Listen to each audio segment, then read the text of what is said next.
Somewhere beneath your thoughts, beneath the words you use to describe your day, there's a quiet intelligence that never asks for credit. It steadies your breathing. It adjusts your temperature by fractions of a degree. It selects what you notice and what you can safely ignore. It files away memories like a careful librarian. And when you finally let go and fall asleep, it doesn't stop, it simply changes shifts. Hello there, and welcome to the RareMindset channel. I'm so glad you found your way here. Tonight, you don't need to force anything. You don't need to solve your life in the next few minutes. All you're going to do is listen and slowly learn as your body sinks deeper into rest. This is a gentle, science-based journey through the subconscious mind, told like a calm documentary you can drift in and out of. If you stay awake for the whole thing, you'll learn something beautiful. If you fall asleep halfway through, that's perfect too. Your brain will keep listening in its own quiet way. As a soft note before we begin, this video is educational and relaxing, not medical advice. If you're dealing with persistent sleep trouble or mental health concerns, it can help to speak with a qualified professional. For now, though, let this be a safe space, a low-light room for the mind. So settle your jaw. Let your tongue rest. Allow your shoulders to loosen as if they've been given permission to be heavy. And imagine that with every exhale, the you that tries to manage everything can step back just a little, because another part of you has been managing the essentials all along. Tonight's theme is simple and deeply comforting, the subconscious as a silent guardian. And we'll start where every good documentary starts, with the hardware, the biological foundation, the living architecture that makes the subconscious possible. Chapter 1. The biological foundation, the hardware of the subconscious. In the quiet darkness inside your skull, the subconscious is not a single place. It's a living network, a cooperation of structures, rhythms, chemicals, and electrical patterns. Researchers often describe consciousness as the tip of an iceberg, not because the conscious mind is weak, but because so much essential work happens out of sight. And as you listen now, you can let that be reassuring. You are not alone inside yourself. You are supported by design. Deep within the brain, one of the oldest and most reliable systems is the basal ganglia. It doesn't speak in sentences. It speaks in smoothness, in timing, in the way your body knows how to stand, how to shift weight, how to walk across a room without needing a committee meeting in your head. Psychological and neuroscience research links the basal ganglia to learned patterns and automatic routines, especially those involving movement and habit. While your conscious mind thinks about goals and meanings, this deeper system takes care of choreography. It offloads the burden of how, so your awareness can focus on why. And even now, as you rest, it quietly holds the blueprint of countless practiced actions, like a patient assistant keeping the lights on in the background. Beyond this, there's the sheer speed of non-conscious processing, one of the most humbling facts in cognitive neuroscience. Your conscious awareness is narrow by necessity. Studies often estimate that conscious attention can handle only a small stream of information at once, while non-conscious systems process an immense flood of signals in parallel. That difference is not a flaw, it's a feature. Imagine trying to consciously track your heartbeat, your posture, the pressure of fabric on skin, the sound of distant air currents, the micro-expressions in someone's face, and the meaning of your own thoughts all at once. You'd be overwhelmed within seconds. So the subconscious becomes a vast, silent processor, scanning patterns and adjusting systems with calm efficiency, leaving your conscious mind free to be simpler, and tonight, free to soften. This brings us to a small, egg-shaped structure with a very large responsibility, the thalamus. Many neuroscience educators call it a relay station, but that label doesn't capture its elegance. The thalamus helps decide what sensory information gets forwarded to the cortex for conscious experience. It's not that your world disappears when you don't notice it. It's that your brain, wisely, refuses to deliver every detail to the front desk of awareness. The feeling of your shirt, the background hum of a device, the predictable weight of your blanket, these can be turned down, not because they don't exist, but because they don't need your attention right now. And as you drift towards sleep, thalamic gating changes. The external world becomes less urgent. The internal world becomes more vivid. It's like dimming a room so you can see the stars. Consider also the vagus nerve, long and wandering, like a gentle messenger between your brain and your organs. It is a major pathway of the autonomic nervous system, carrying information in both directions. Not only does the brain send signals downward to influence heart rate and digestion, but the body sends a steady stream of updates upward, shaping mood and arousal without asking permission from conscious thought. Researchers studying the parasympathetic nervous system often point to vagal activity as part of how the body shifts into rest and digest states. So when your breathing slows, when your muscles unclench, when your posture becomes more supported by the bed than by effort, your subconscious receives that message as proof of safety. And safety is the doorway to deeper sleep. And then there is myelin, a quiet kind of insulation that makes practice turn into ease. When you repeat a behavior or a thought pattern, the brain tends to reinforce the pathways involved. One of the biological ways it does this is through changes in myelination, where axons become better insulated, allowing signals to travel faster and more reliably. Over time, this turns clumsy effort into something that feels almost automatic. It's why learning a new skill can feel slow at first, and then suddenly smoother, as if the body has caught on. Your subconscious loves efficiency. It's constantly trying to conserve energy, to reduce friction, to make the common tasks of life require less conscious fuel. And as you lie here now, you can appreciate that many of your daily actions have become gentle highways in the nervous system, built patiently over time. Underneath those highways, the brainstem keeps a steady rhythm like an ancient metronome.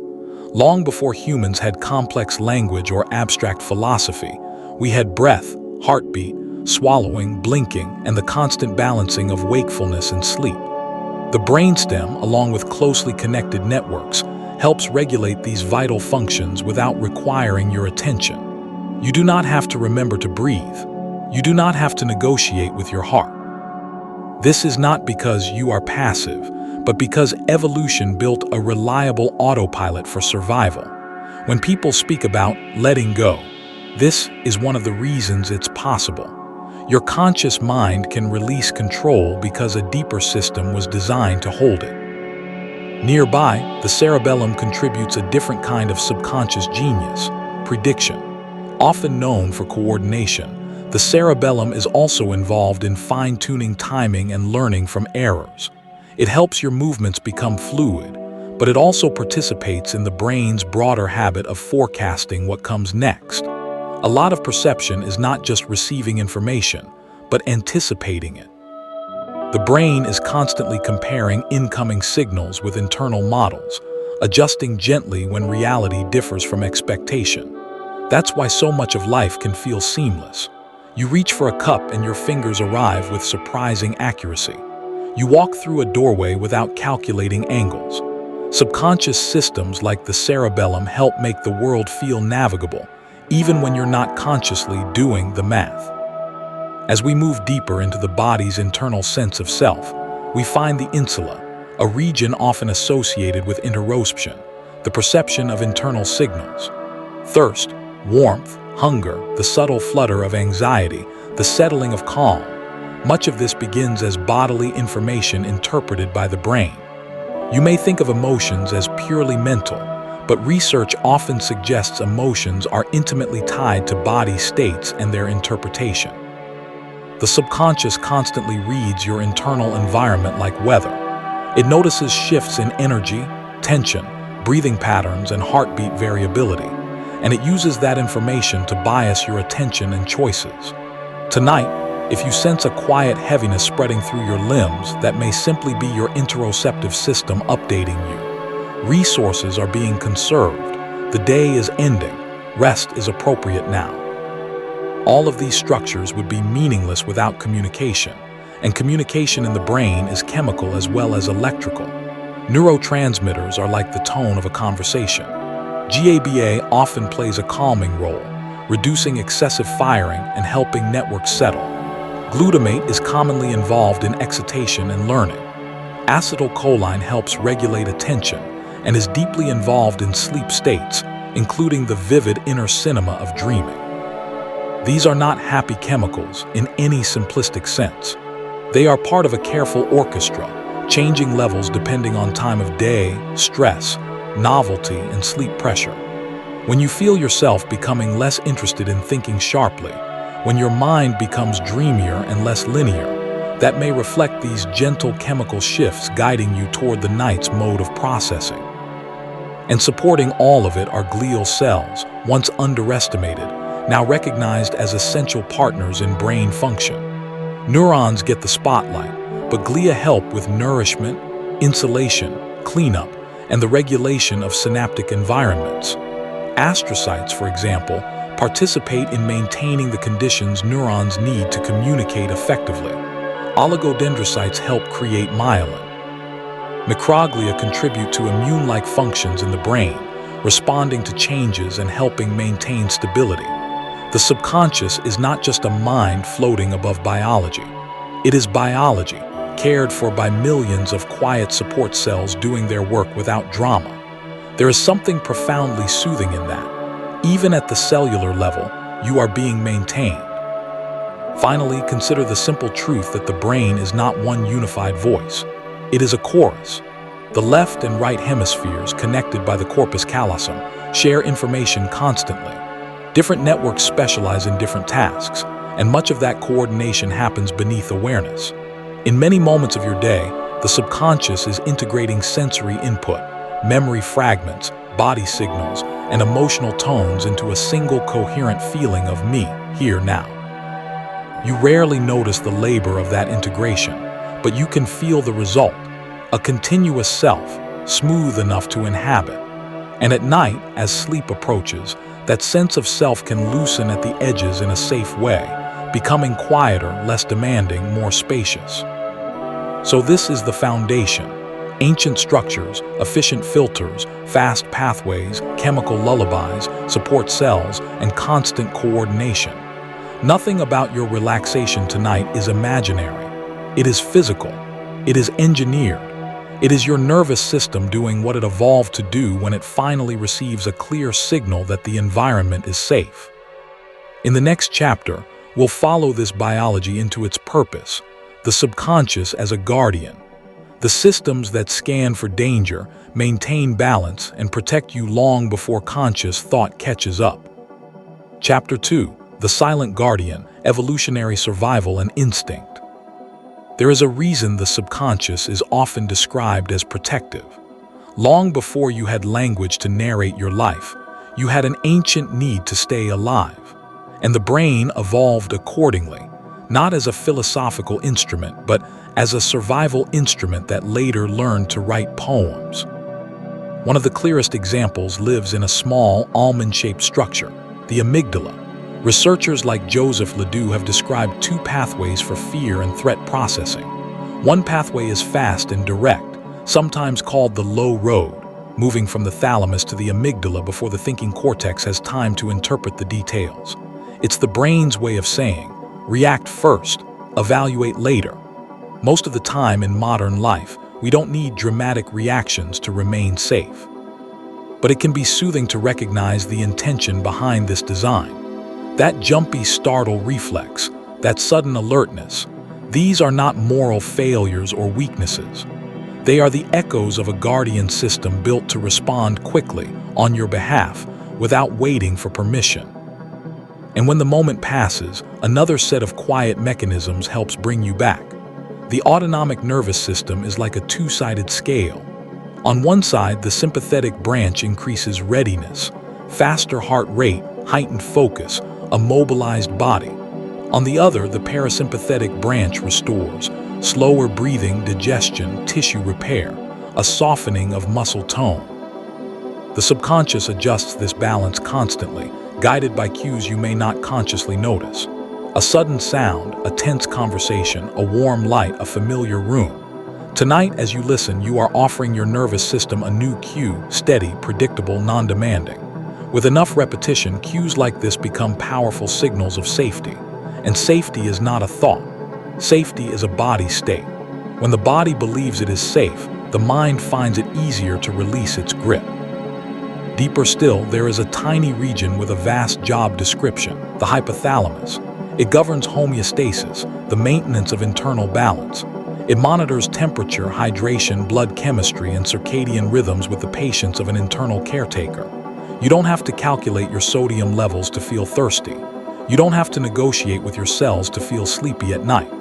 The hypothalamus orchestrates these sensations as gentle messages. Drink, rest. Seek warmth, cool down. Neuroscience often describes it as a bridge between the nervous system and the endocrine system, meaning it can translate perceptions into hormonal changes. And this, too, is part of the silent guardian. It doesn't ask you to manage biology manually. It handles the details so you can live at the level of meaning, connection, and imagination. From the hypothalamus, we can follow the stress response as it travels through the HPA axis, the hypothalamic pituitary adrenal system. This network helps the body respond to challenges by mobilizing energy and sharpening attention. In small doses, it can be adaptive, like switching on brighter headlights when the road gets foggy.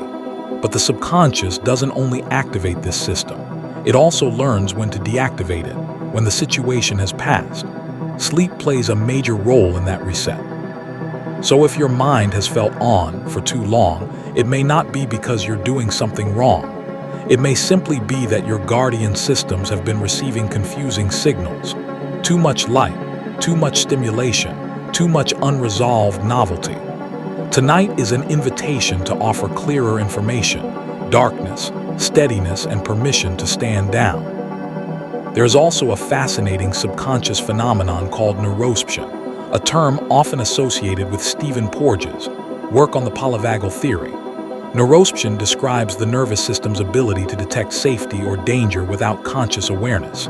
It scans facial expressions, tone of voice, body posture, and environmental cues, making rapid judgments before you can explain them. Sometimes you walk into a room and feel at ease. Sometimes you feel tension without knowing why. This doesn't mean your intuition is always correct about the details, but it does mean your body is continuously interpreting the world in the language of sensation. And that's why gentle environments matter. Soft speech, predictable rhythm, and calm packing can help the nervous system reclassify the present moment as safe, not as a belief, but as a felt sense. Even pain, which can feel like an undeniable signal, is influenced by subconscious gating. The brain and spinal cord do not simply transmit pain like a wire. They modulate it. Attention, stress chemistry, and context can shape how intense a sensation feels. Researchers have long observed that in moments of high focus or urgency, pain can be temporarily dampened, another protective feature. The guardian mind is constantly prioritizing what matters most right now. In sleep, that prioritization shifts.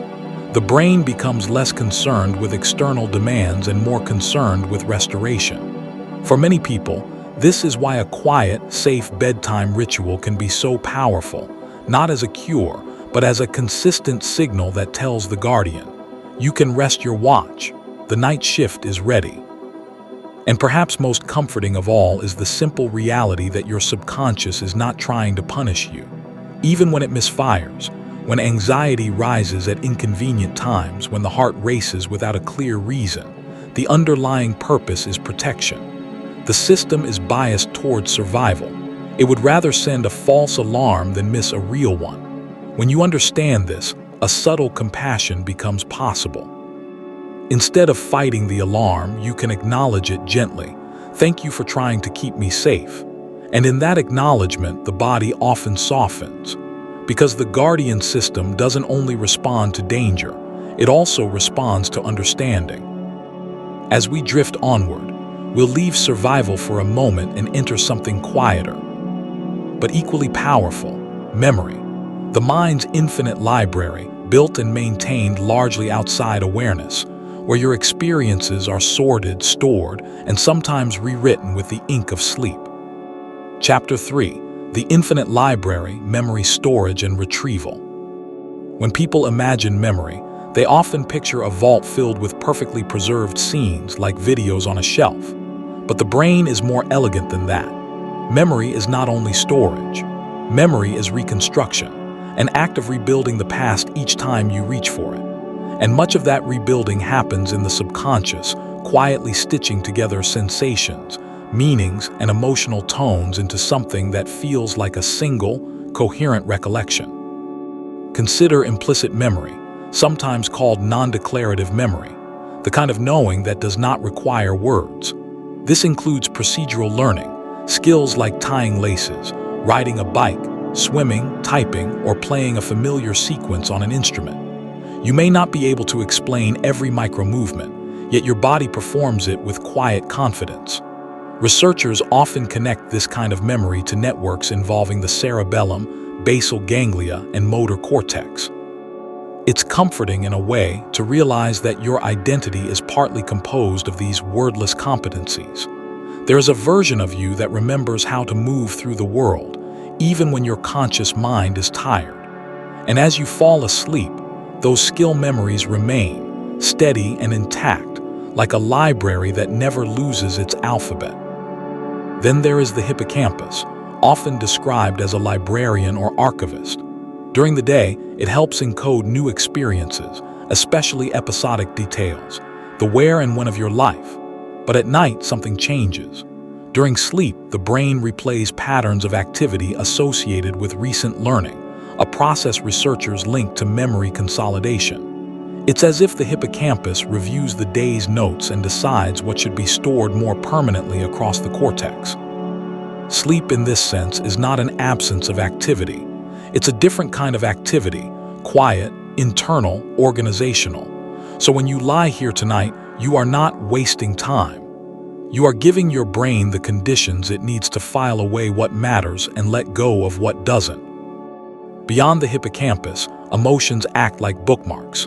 The amygdala, which we met as a guardian, also influences memory by tagging experiences with significance. When something is emotionally charged, pleasant or unpleasant, the brain tends to mark it as important.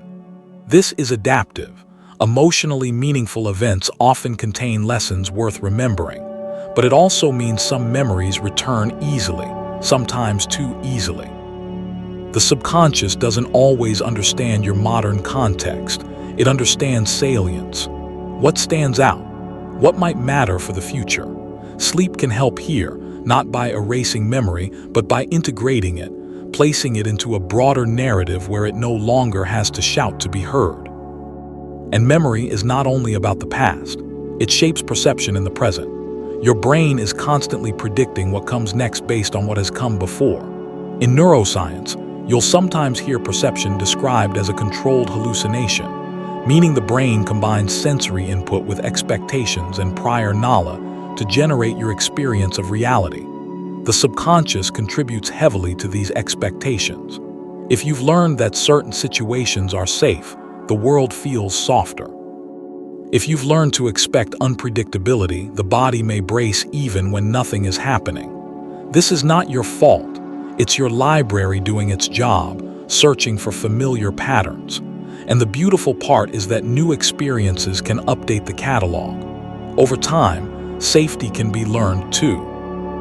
Memory retrieval is also cue-dependent, meaning the subconscious responds to context.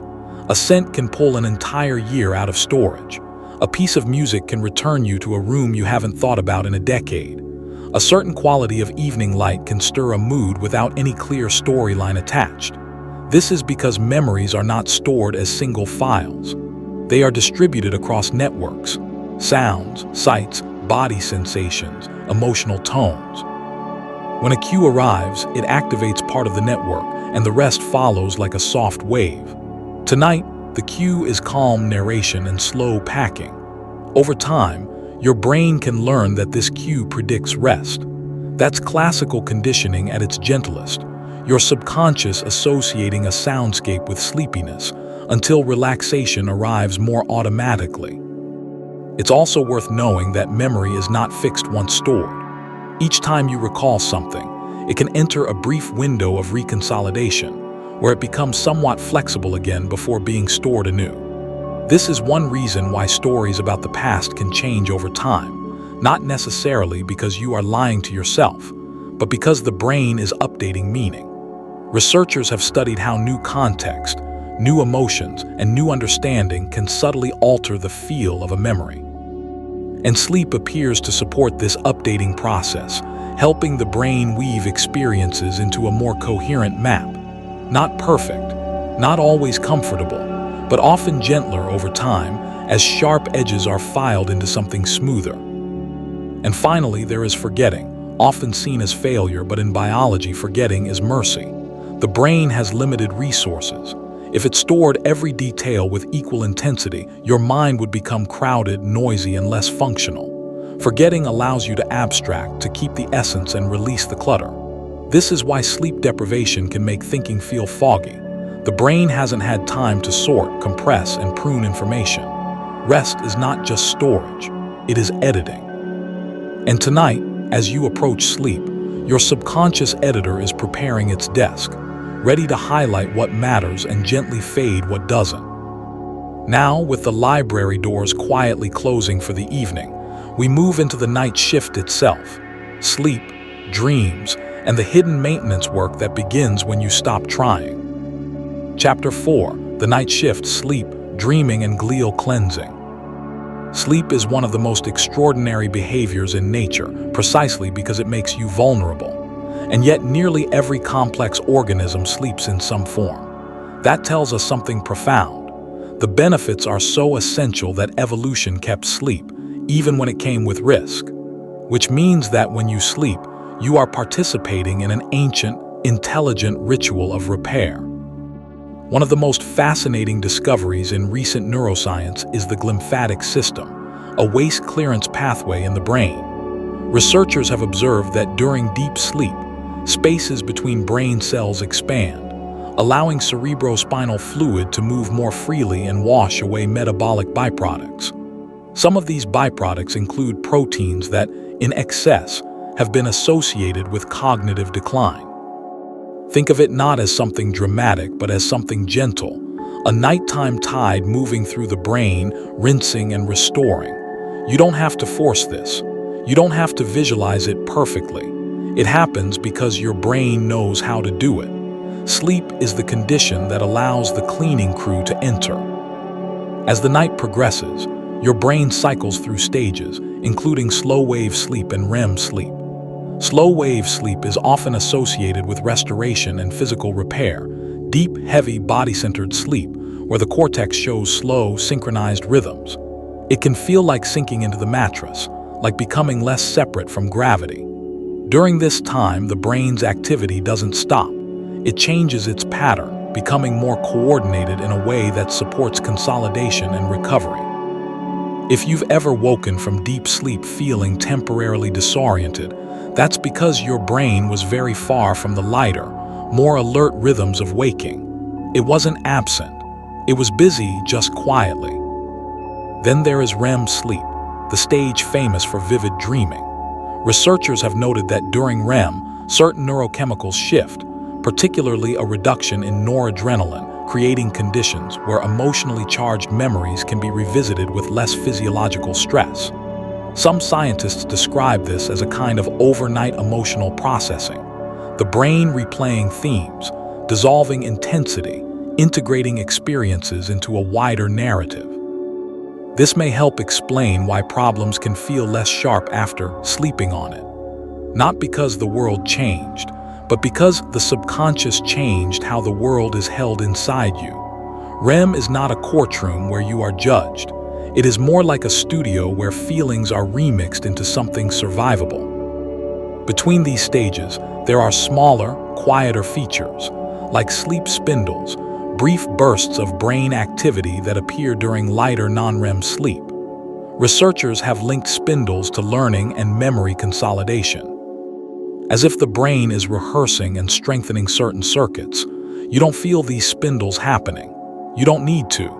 They are part of the night shift's invisible craftsmanship, stitching new learning into the fabric of your nervous system. It's a comforting thought. Even if your day felt unproductive, even if you did figure everything out, your brain can still quietly refine what you've already lived. Dreaming itself is still mysterious, but many theories converge on a gentle idea. Dreams may simulate reality to help the brain practice, integrate, and explore. In dreams, the subconscious can combine fragments of memory, emotion, and imagination into symbolic stories. The logic is often strange, but the emotional tone can be precise. Dreams might not be prophecies and they don't always have a clear meaning, but they do show the mind doing what it does best, making connections. During sleep, the brain loosens its strict rules and allows distant concepts to mingle. That looseness can be restorative. It can also be creative. And even when you don't remember your dreams, the processes that generate them may still support emotional integration and learning. Sleep is also guided by circadian rhythms, your internal clock, coordinated by regions like the suprachiasmatic nucleus. Light entering the eyes sends timing information to these clock systems, influencing hormones like melatonin and signaling when it is biologically appropriate to feel drowsy. This is why evening light can matter and why consistent routines can help. The subconscious loves predictable timing. It calibrates to patterns. When bedtime becomes a repeating ritual, dim lights, quiet sound, familiar steps, the brain learns the sequence like a lullaby written in behavior. Again, not as a guarantee, not as medical advice, but as a well-observed principle. Predictability often increases safety, and safety often invites sleep. And while you sleep, the body's repair systems lean forward. Immune function shifts. Growth hormone release tends to increase during deep sleep. Tissue repair processes become more active. The brain is not separate from the body, it is embedded in it. So your subconscious night shift is not only mental, it is whole body maintenance, breath, digestion, immune calibration, cellular repair, and metabolic regulation. You are not switching off. You are entering a different mode of living. Even wake-ups in the night can be understood through this lens. The brain cycles naturally, and lighter sleep stages occur multiple times. A brief awakening is not always a sign something is wrong. It can be part of normal sleep architecture. The subconscious checks the environment, listens for safety, then often returns you to sleep if the conditions are calm. So if you wake briefly tonight, you might practice a simple, compassionate response. Nothing to fix, nothing to chase, just returning. Like a leaf settling back onto water. And now, as this chapter softens, you may already feel the subtle pull of the night shift beginning inside you. Systems turning down the volume of the outer world, turning up the quiet work within.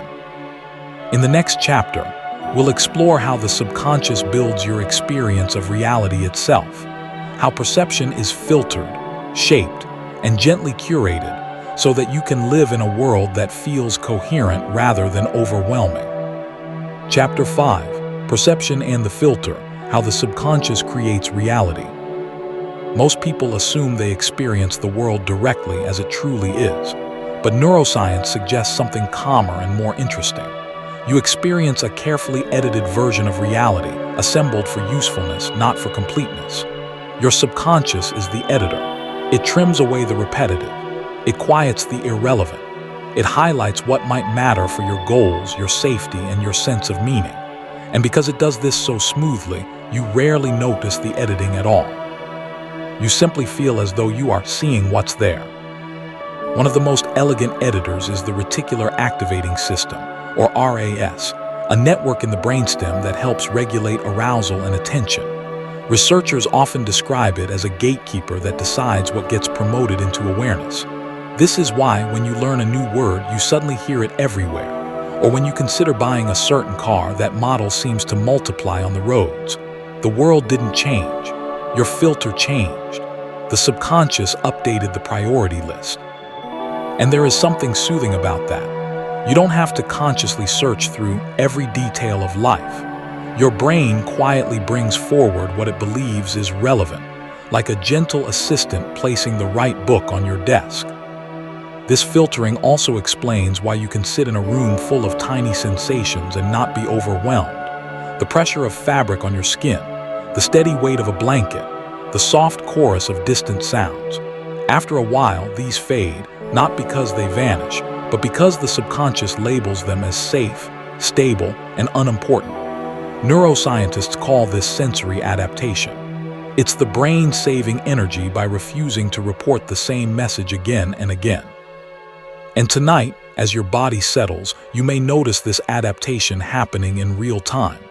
At first, you feel every point of contact. Then, gradually, the edges blur. Your awareness becomes less interested in monitoring and more willing to drift. Beyond filtering, the subconscious also predicts. Modern theories in neuroscience often emphasize predictive processing. The brain constantly generates expectations about what will happen next, then compares incoming sensory data to those expectations. When the match is close, life feels smooth. When the match is off, your attention snaps awake. This is why a sudden, unexpected sound can feel so loud, and why familiar routines can feel calming. Familiarity reduces prediction error. It tells the subconscious quietly that the world is behaving as expected. And when your world behaves as expected, the nervous system relaxes because it doesn't need to spend resources preparing for surprises. Even your sense of what is important is shaped by subconscious goals. If your mind is preoccupied with a deadline, you notice time. If you're longing for connection, you notice tone of voice and facial expressions. If you're learning a skill, you notice patterns related to that skill. Attention is not only a spotlight you control, it is also a spotlight that is steered by deeper motivations and concerns. That can feel unsettling during a stressful season when the spotlight keeps returning to the same worries. But it can also feel empowering in a gentle way. Over time, what you repeatedly value tends to become easier to notice. The filter learns your preferences. The subconscious becomes fluent in your focus. And then there is a quiet phenomenon many psychology students find astonishing the first time they encounter it: inattentional blindness and change blindness. When attention is occupied, you can miss even obvious changes in your environment. This is not because you are careless. It's because the brain cannot consciously represent everything at once. The subconscious makes choices. It builds a coherent story from limited bandwidth. The comfort here is subtle but real. You are not meant to hold the whole world in your mind. You are meant to hold a workable slice of it. Tonight, you can let that slice become smaller. You can let it shrink to the simplest sensations: breath, weight, sound, and allow the rest to fade safely into the background where the subconscious can manage it for you. As the outer world grows dimmer, you might notice the inner world becoming more vivid. The mind begins to generate images, fragments, gentle associations. That's not a mistake. That is the filter shifting its orientation from external monitoring to internal processing. And in that shift, sleep begins to feel less like falling unconscious and more like returning to an older, quieter way of experiencing. Now, with perception gently curated, we can move toward a closely related mystery: intuition. The feeling of knowing something before you can explain it. Chapter 6. The language of intuition, thin slicing, and gut feelings. Intuition is often described in spiritual terms, but psychology offers a grounded, surprisingly comforting perspective. Intuition can be understood as rapid subconscious pattern recognition. Your brain is always learning sequences, probabilities, emotional cues, and subtle correlations. Most of that learning never becomes a sentence in your mind. It becomes a feeling, a tilt toward yes, a tilt toward no, a sense of ease or a faint internal alarm. Not magic, not always correct, but often deeply informed. Researchers use the phrase thin slicing to describe how the mind makes quick judgments based on small samples of information.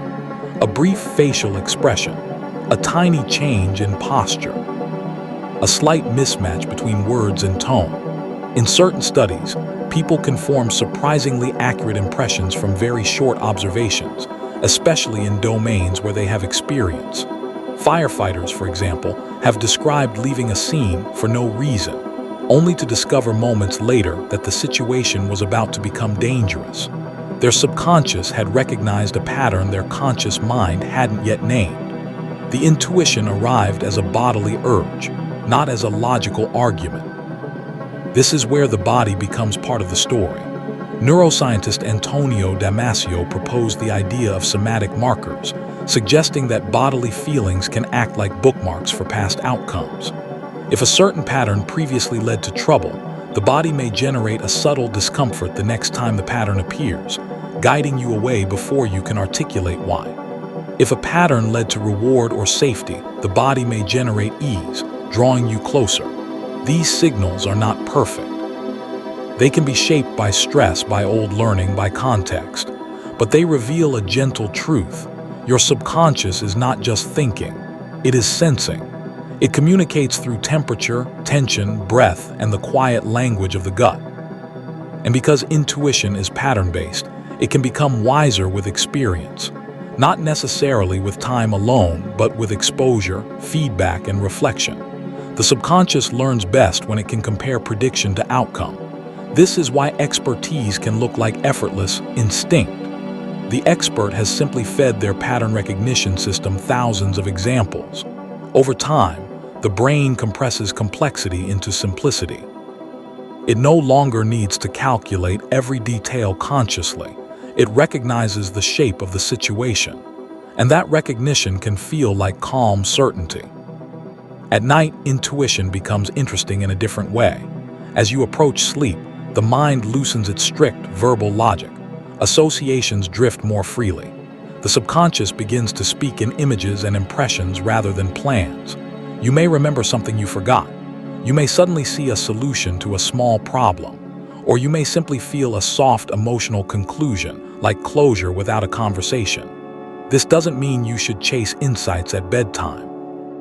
It only means that your mind is still intelligent when you are not forcing it. Sometimes the most helpful knowing arrives when you stop interrogating yourself and allow the subconscious to arrange the pieces quietly.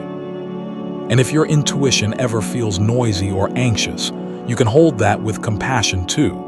The same protective systems that keep you safe can also overestimate threat when you are tired, overstimulated, or undersupported. So tonight, you don't have to treat every feeling as a command. You can let feelings pass like weather. The subconscious can speak, and you can listen gently without urgency. From intuition, we drift naturally into something more mechanical, but no less beautiful: habit. The way the subconscious turns effort into autopilot. Chapter 7: Habits and Automation, the brain's energy-saving mode.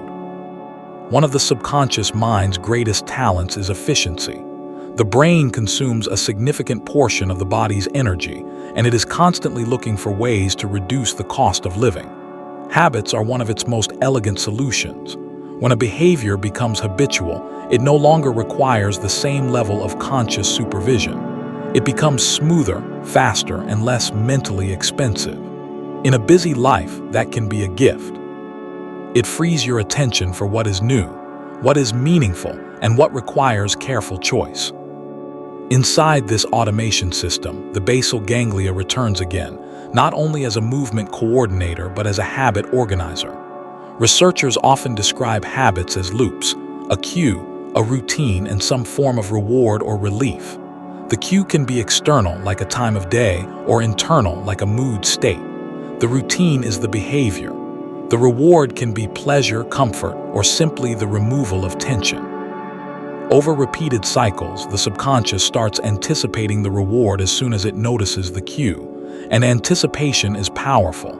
It pulls you forward before you've fully decided. This is why habits can feel like they happen to you. In a sense, they do. They happen through you, through learned circuitry that prefers the familiar path. Dopamine plays a subtle role here, not merely as a pleasure chemical, but as part of learning and prediction.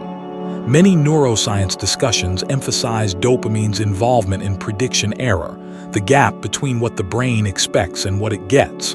When outcomes are better than expected, learning strengthens. When outcomes are worse, learning adjusts.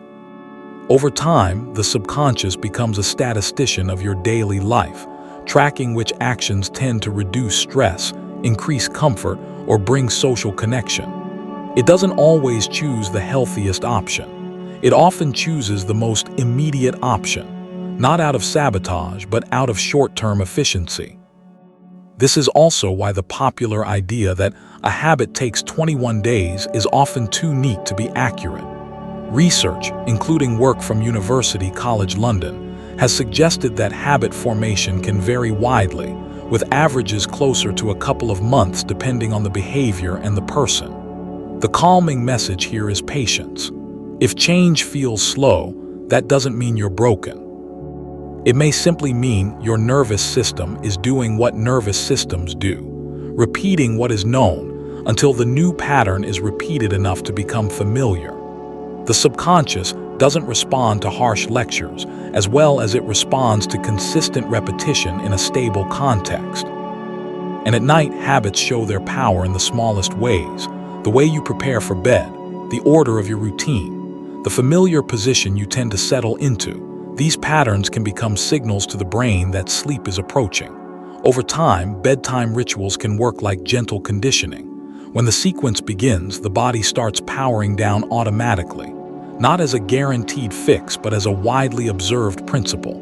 The subconscious learns sequences, and it loves predictability. Predictability reduces the need for vigilance. If you want a soothing thought to carry into sleep, let it be this: much of your life runs on learned programs, so you don't have to consciously pilot every second. Tonight, you can allow the autopilot to take over the simple tasks. You don't need to try to sleep perfectly. You can let the body do what it already knows how to do, because it has practiced this transition thousands of times. And when the conscious mind steps back, something else becomes possible. In the space left behind, creativity begins to breathe. Which brings us gently into the next chapter: the way the subconscious solves problems while you rest. Chapter 8: Creativity and Incubation, Problem Solving While You Rest.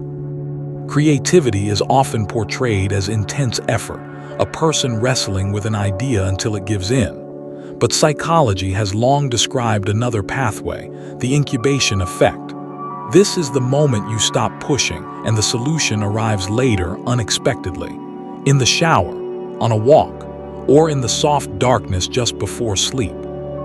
Researchers suggest that when conscious attention relaxes, the brain can explore associations more freely, connecting distant concepts that wouldn't normally meet under strict logical control. One reason incubation works is that the subconscious is not as linear as the conscious mind. Your waking attention tends to follow a narrow track, one thought then the next. But the subconscious can process in parallel, allowing multiple fragments of a problem to exist at once, quietly combining and recombining. The mind becomes less like a single spotlight and more like a room full of low lamps, each illuminating a different corner.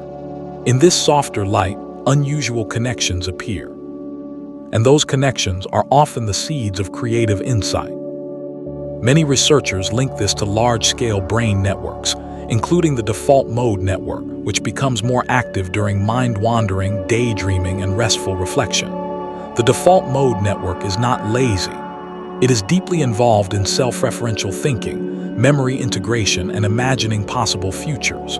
When you stop forcing productivity, this network has room to do what it does best: simulate, combine, test, and reorganize. That's why rest can feel mentally spacious, and why ideas sometimes arrive when you are not hunting for them. The threshold between wake and sleep, called the hypnagogic state, is especially rich in strange creativity. In that liminal zone, the brain begins shifting its rhythms, and images or fragments of thought can float through awareness like dream seeds. Some artists and scientists have intentionally lingered near this threshold because it offers unusual associations.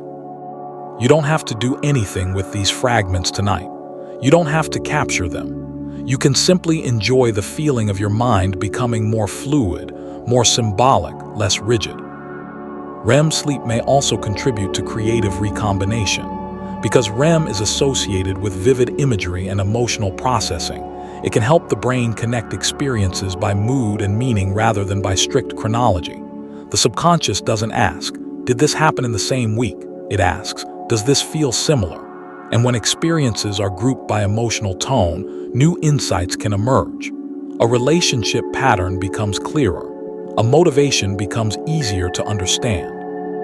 A solution becomes visible not as a step-by-step plan, but as a felt sense of direction. And perhaps the most relaxing part of this chapter is the permission it offers. Rest is not the opposite of intelligence. Rest is one of intelligence's required habitats. When you lie quietly, listening, even if you feel like you're doing nothing, your subconscious may be doing something very subtle, integrating your day, sifting for meaning, and preparing the ground for tomorrow's clarity.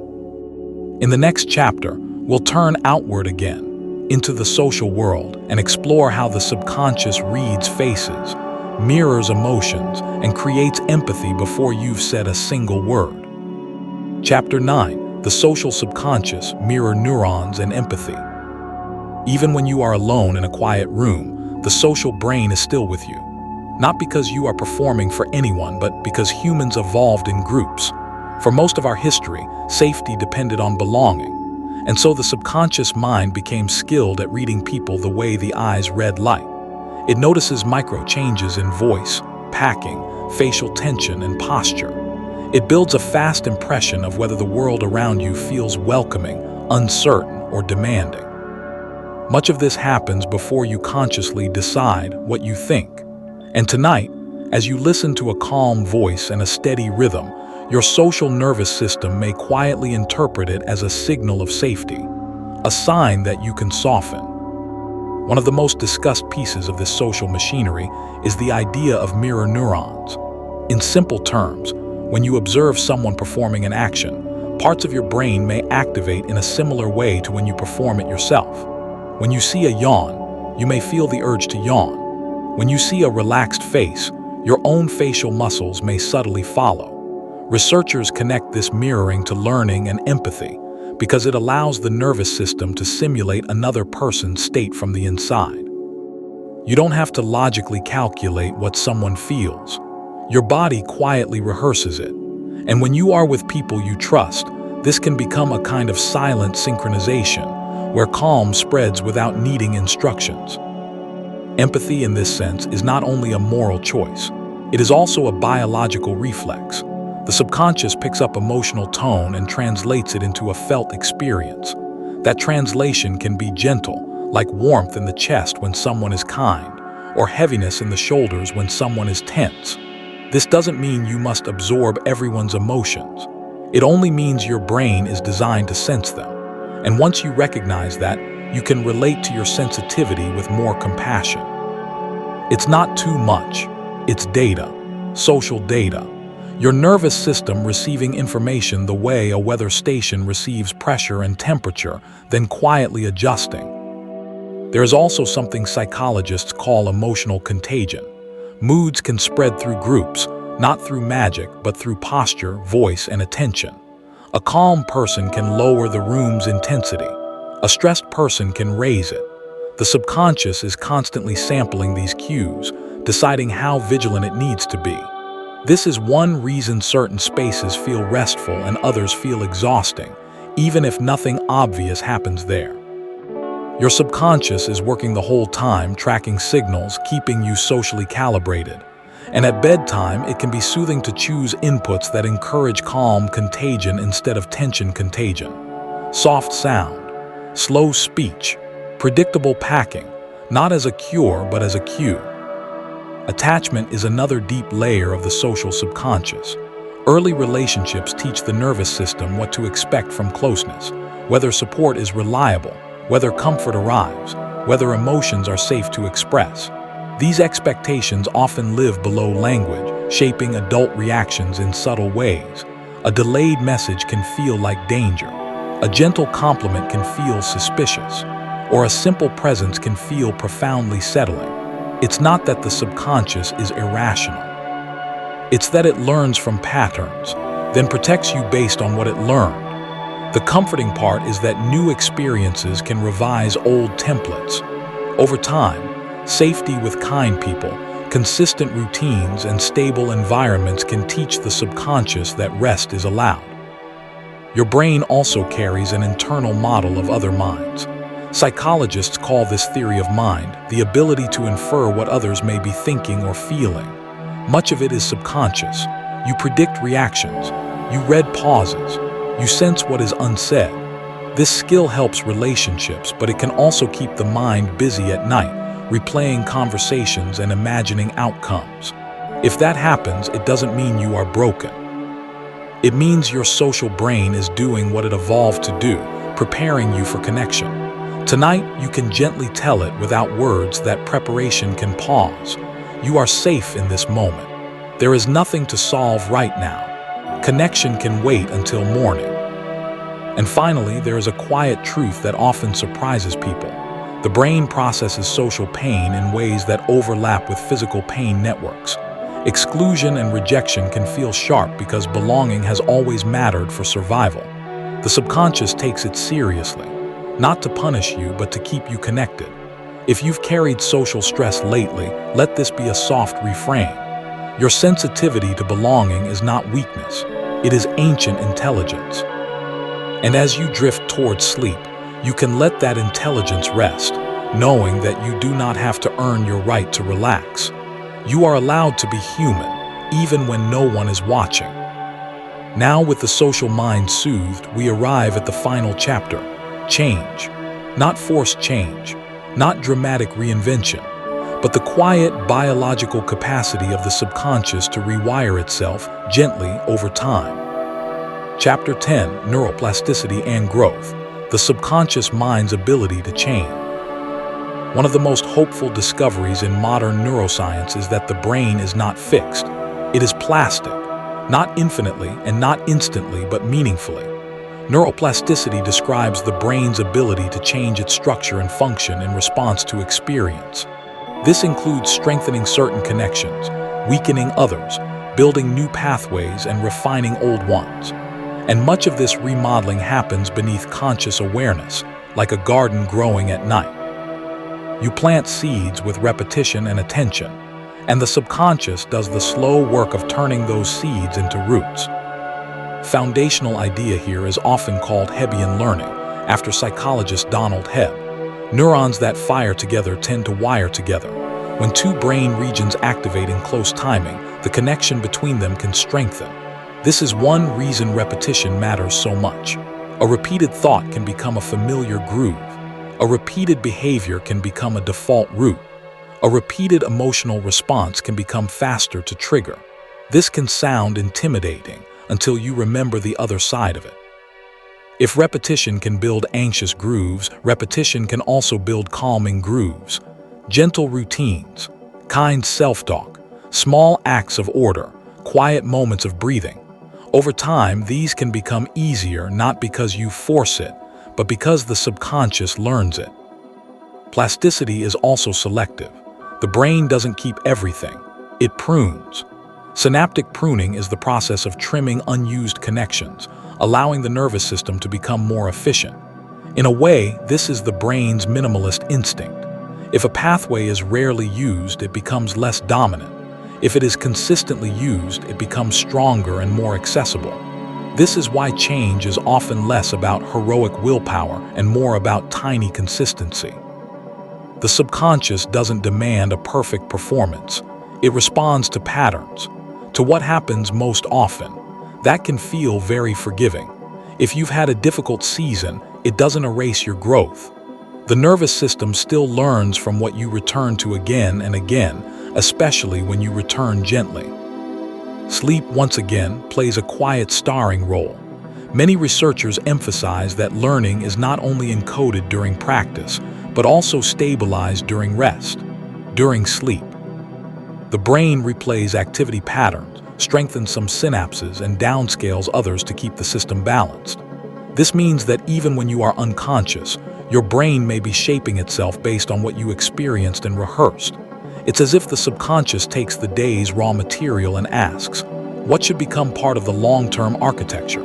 So tonight, as you drift, you can imagine your mind doing quiet carpentry, sanding rough edges, reinforcing supportive beams, reorganizing the internal space so it feels easier to live inside. Another gentle mechanism of change is reconsolidation, the idea that when you recall a memory, it can briefly become flexible before being stored again. This suggests that old emotional learning is not permanently sealed. With new context, new understanding, and repeated safe experiences, the emotional tone around certain memories can soften, not erased, not denied, but integrated. This is one reason supportive relationships and stable environments can be so powerful over time. The subconscious updates its predictions when reality consistently proves safer than expected. And that update is one of the deepest forms of relief. The body learning it no longer needs to brace so hard. Plasticity also responds to meaning. The brain pays attention to what you care about. In learning research, motivation and relevance influence what gets reinforced. If something feels meaningful, the brain tags it as worth building around. That can be soothing to remember at bedtime because you don't have to master everything. You only have to give your nervous system a few meaningful signals, a small intention, a chosen focus, a repeated kindness. The subconscious will take it seriously, not because it's sentimental, but because meaning is a biological priority marker. And now the final, most comforting idea to carry you into sleep. Beneath everything the subconscious does, there is a bias towards survival and adaptation. Even when life is messy, the system keeps trying. It heals skin. It knits muscle fibers. It recalibrates stress chemistry. It searches for patterns that lead to safety. It may make mistakes, but its direction is protected. In that sense, the subconscious is an engine of hope. Not poetic hope alone, but biological hope. The quiet insistence that the organism continues.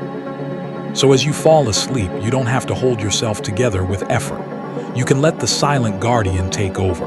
Let the librarian file away the day. Let the night shift rinse the mind clean. Let the filters dim the world. Let the social brain rest. Let plasticity do its slow, steady work. And if you drift off right here, in the middle of a sentence, that is perfectly natural. This is Rare Mindset. Sleep now. You are safe enough in this moment to let go.